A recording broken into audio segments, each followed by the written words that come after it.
So in today's video, we'll be looking at the kit lenses that you see right here. If they're any good with the Pocket Original, of course, and if they're good for beginners, because I feel these lenses sometimes are a bit underrated. They're not as bad as people consider them to be. So without wasting any time, let's just see if they're kit lenses or they're shit lenses.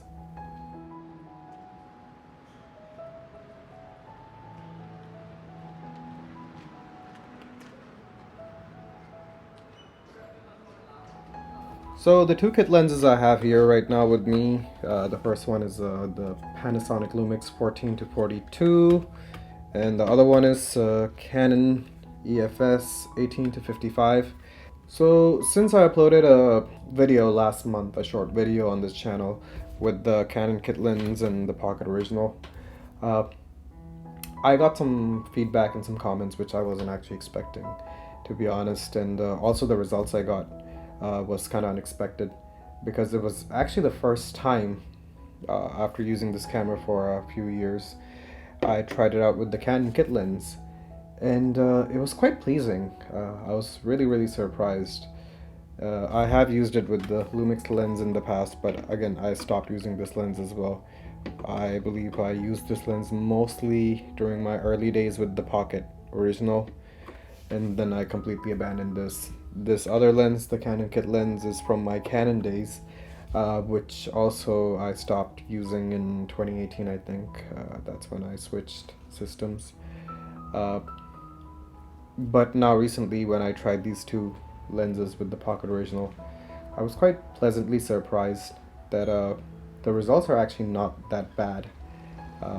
And I feel that personally, this is my personal opinion, you can have a different opinion, these are good lenses for beginners. So before I talk about these lenses, I will talk about my background a little bit, because I started off with handycams and then I graduated to DSLRs. I'm talking about the Canon T series days. I don't think they really make those cameras anymore. So this was the first lens I had, and I practiced with this lens a lot. I would say this was my foundation building lens. I'm still learning. Every time I get a new lens, I learn, I discover something new. So you might have this from your DSLR mirrorless camera. If not, you can find these very cheap online. Great lenses to practice with, different focal lengths. You can see which one works for you and then invest in a more expensive prime lens of the same focal length. Secondly, I have noticed that these two lenses have pretty decent stabe. I'm not gonna say it's like the most smoothest stabe, but if you're going handheld, it's not bad. It's absolutely not bad. I would say, personally for me, Canon is definitely a little better when it comes to stabilization, the lens specifically, than the Panasonic, but the Panasonic is not really that bad either.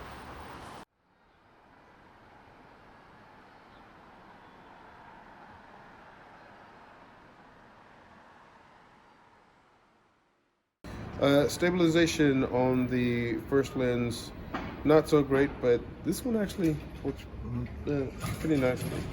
I didn't move as much, of course, with this one on your recommendation, but even when I did move, it's fairly stable. I can't really say, but I'll say this much: the stabilization at 60 frames per second just seemed a little bit more smooth. And that's just from shooting. I don't know what it's going to show in the footage, but just from walking around with it, moving around, it just seemed to work a little bit better for me. So very quickly, I would mention a few cons or some problems with these lenses. Of course, low light capabilities being one of the first, simply because the aperture, and if you're using the Pocket Original, maybe not good enough. I have a few videos which are shot completely on f3.5.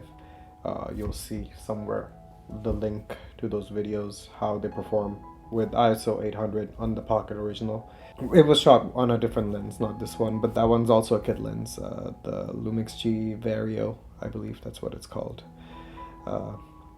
So that's one thing. And also, I guess if you give this lens to a beginner and a Sigma 18 to 35, they will feel that this is not good build quality, it's plasticky. But that's something that you kind of have to get over with, because the price tag on this lens and the price tag on a Sigma 18 to 35 is very different. You can afford to make mistakes with these ones. It's not going to affect the bank as much, but if you make mistakes with the Sigma 18 to 35, it will affect the bank a lot more.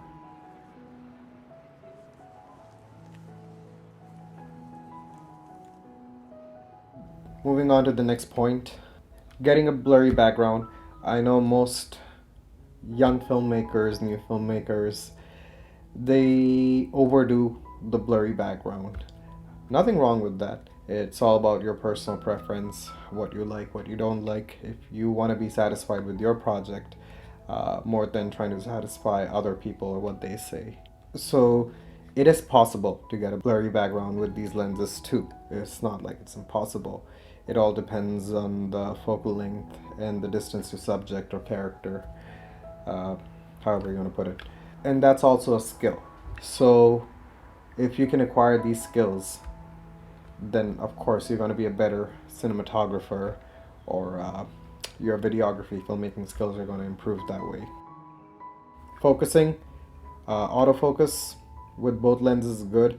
If you're using the Pocket Original, I would say the Panasonic is a little better, a little faster than the Canon, but the Canon is connected to a digital adapter. If you use this lens with the 2.5K Blackmagic, it's equally good. Going back to one of the Kenny videos, or the two Kenny videos, I would say the first one with the Blackmagic Pocket Original and then the Pocket 4K, a common problem he had in both videos was focusing with all the manual lenses. But with the other Lumix G Vario lens, which is also a kit lens like I mentioned, there were no focusing issues. He was just pressing the button and was focusing it for him. So very quickly before I end this video, I do want to mention all the footage you have seen was shot with the Pocket Original and the two kit lenses here, but all the footage has been shot in ProRes Proxy. That's the worst or the lowest end of ProRes from the ProRes family. It's the worst flavor on this camera, as most people say, and you can see the footage doesn't look too bad. Again, I don't know how good or bad it might be on your screen. It also depends on different screens, and also what resolution you're watching it on, because internet speeds all over the world are different. But for making a short film on YouTube where you have characters talking, moving around, I think it's quite workable. It's not that bad. Of course, I'm not saying record on ProRes Proxy. You can use the other flavors of ProRes. They're quite good. But I just wanted to put it out there so you can see that a cheap lens and the worst flavor of ProRes can get this result. It's workable. It's not the best, but it's not like the worst in the world. There are multiple factors that a lot of beginners take into consideration, such as how big the files are. Proxy files are smaller than the other flavors. Again, not recommended, but workable. So what are your thoughts? You can let me know in the comments section. Do you think these kit lenses are good for beginners? You know my opinion. Do you think it's a good combo with the Pocket Original, Pocket 4K, or any other camera for that matter for beginners? So anyways, if you like this video, please hit the like button. If possible, please subscribe, and I will see you next time. Thanks for watching.